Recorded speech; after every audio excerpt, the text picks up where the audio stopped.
মানুষ ভালো থাকলে সেটা তার চোখে মুখে ধরা পড়ে, তার আচার ব্যবহারে স্পষ্ট হয়। দেখে মনে হয় সে কিছু একটা নিয়ে সুখে আছে, কিছু একটা তাকে এলোমেলো হওয়া থেকে আটকে রেখেছে।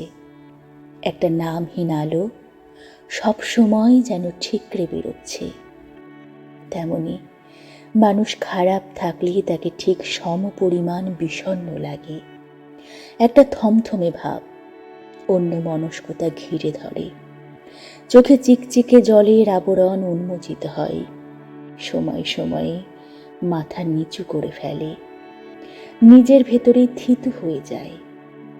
ভেঙে চুরে নেমে আসা ঝড়ের আগের আকাশটার মতো নিস্তব্ধ হয়। এগুলো উপলব্ধি করা খুব একটা কঠিন নয়।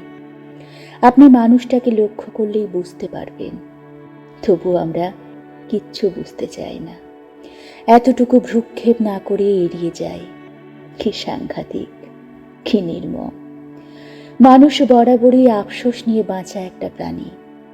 যেখানে সব থেকে বেশি আঁকড়ে ধরার প্রয়োজন হয়, সেখান থেকেই অনায়াসে পালিয়ে এসেছে চিরটা কাল।